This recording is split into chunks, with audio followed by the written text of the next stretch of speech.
Thanks again for hosting this. A pleasure to be here. Share a little bit about what my firm is and how we fit in the digital asset landscape. So Zero Hash is a regulated digital asset and fiat settlement ecosystem that's built to power platforms to have the ability to, through simple integrations with our APIs, bring their own digital asset projects, live within a regulated environment. We do this by conceptually. We like to think that we would power the new finance 2.0 that's being driven by digital assets. We started as an exchange in 2017, went live, and then realized that our opportunity was not necessarily in the exchange of the assets, but in the regulated settlement across multiple platforms. Some of our clients came to us and said, "We like your exchange, but we'd like to use your regulated settlement ecosystem to power our entry into the United States." And so we pivoted to purely being a settlement ecosystem in 2019, and we've grown considerably since then. We just recently completed our Series C, and we're a team of around 70 people and are growing quickly. And so we're working with a lot of startups. We're working with a lot of neobanks. We're working with a lot of traditional financial institutions that want to bring digital assets to their product, but don't necessarily want to either custody the assets themselves, both fiat and crypto, or they necessarily don't want to be regulated to do so. And so what we do is we offer them API solutions so that they can have that experience of trading the assets, whether it be, the main digital asset, cryptocurrencies, stable coins, and we're looking at NFTs and things like that. But they don't want to necessarily have to do the KYC, the onboarding, the interfacing with the regulators, and the interfacing with the blockchain. And that's where Zero Hash comes in. And so currently today, as it stands, we power some of the largest on-ramps in the United States. On the payment side, firms like MoonPay and Banksa use Zero Hash settlement services to enter into the U.S. Regulatory environment. We power some challenger banks such as Moneyline and WireX, who use our regulatory and settlement services to bring new products live.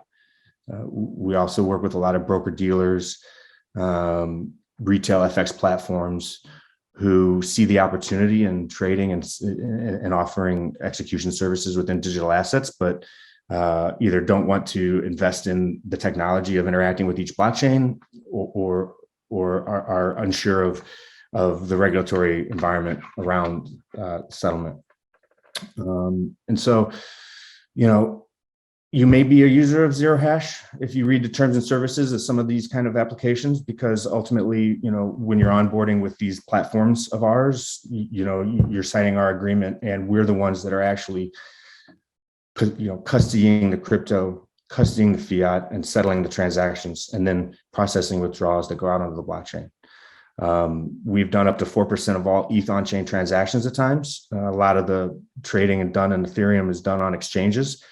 We power a lot of payment processors that push out many, many thousands of transactions all day long through our infrastructure. And so we get to see a lot of very interesting projects that come along and use us for settlement. You can think of us as a utility within the settlement ecosystem. We are not in business to brand ourselves to our platform's clients, but we are there to make that experience of the client journey easily guidable from the point of view of the platform. So we're an API-driven company. We offer a lot of different endpoints, but to get live with us in limited capacity is very easy. Very, very small lines of code, and that reduces all the regulatory burden. We're in the next slide, I'll show kind of our regulatory status within the United States. And then later on in the presentation, I'll relate that back to what we see in the NFT space, what we see in the DeFi space, and what our plans are to participate in that. At being highly regulated in North America and being highly regulated in Canada allows us to open our platforms to our clients to all the retail in those jurisdictions. So when we say we serve as the gateway to North America, a lot of our client base, our platforms, our neobanks, our payment processors, our ATM machines that may have built businesses outside of the US, but just basically lack the regulatory standing at a state by state or federal level to offer custody and settlement solutions within the United States. So they need to partner with someone, and they partner with us. And through the APIs I mentioned before, they're able to onboard their clients. They're able to put balance information of their clients back out on their own app or their own website, and they're able to submit trades for settlement, and then manage the withdrawals through us out onto the blockchain, so that their end clients can get the Bitcoin, can get the Ethereum, or any of the other 40 plus assets that we support to their own wallets. And so we help with that on and off ramping.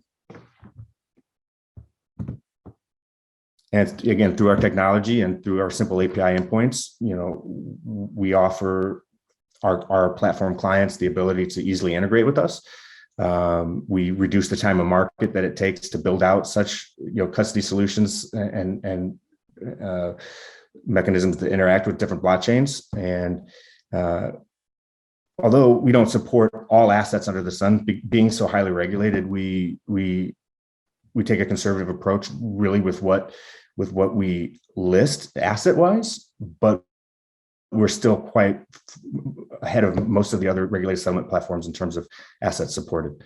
And again, we provide our clients with the regulatory assurances that the activities that they're doing within the United States are being managed by a regulated settlement entity.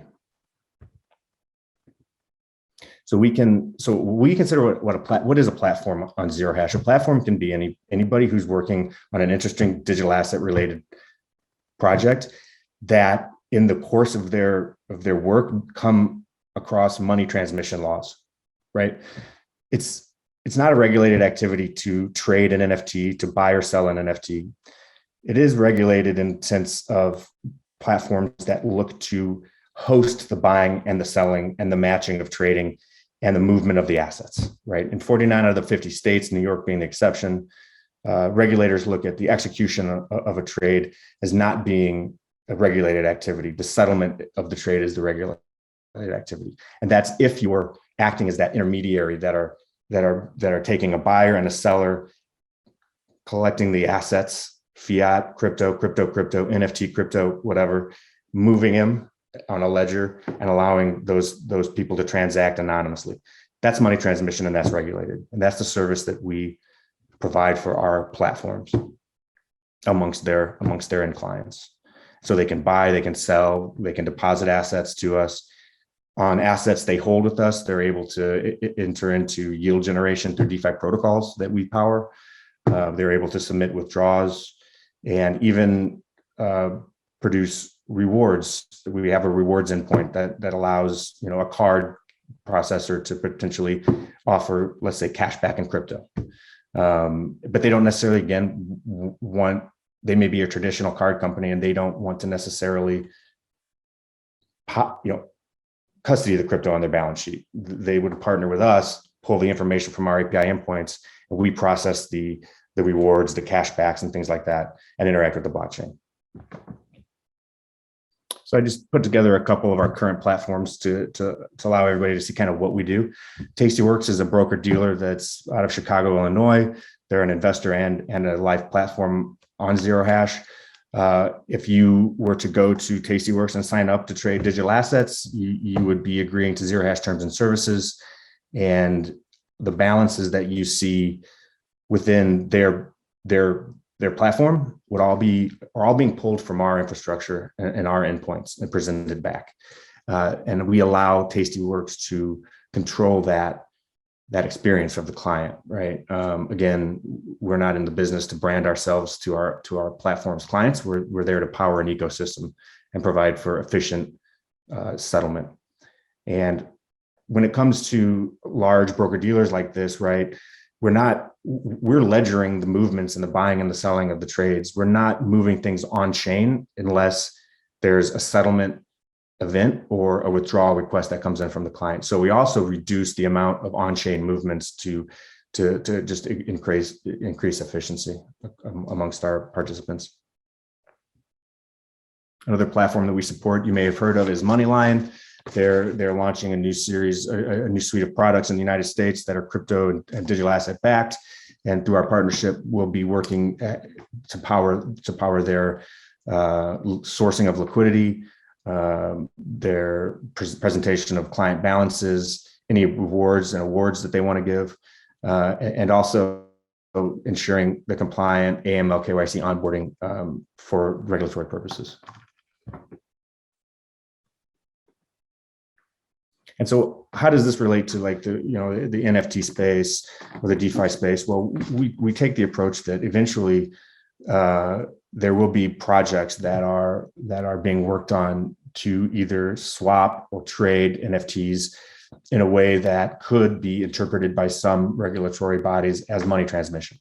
And not all of the existing exchanges or the existing marketplaces within the NFT ecosystem are triggering these, but we think that there's the possibility that there could be some in some time. So we're building out a series of 7 new endpoints that will allow for NFT custody, NFT trading, NFT swapping, and other aspects that are involved with the regulated movement of assets under the money transmission regulation. Like I said earlier, we just finished our Series C, which was led by Point72. And so we're looking to continue our growth, but we're also looking to partner with startups that are at the point where they may want to add regulated services to their front end and need a partner that will help them get that done. So that's kind of what we do. Looking forward to any questions anybody may have about our services.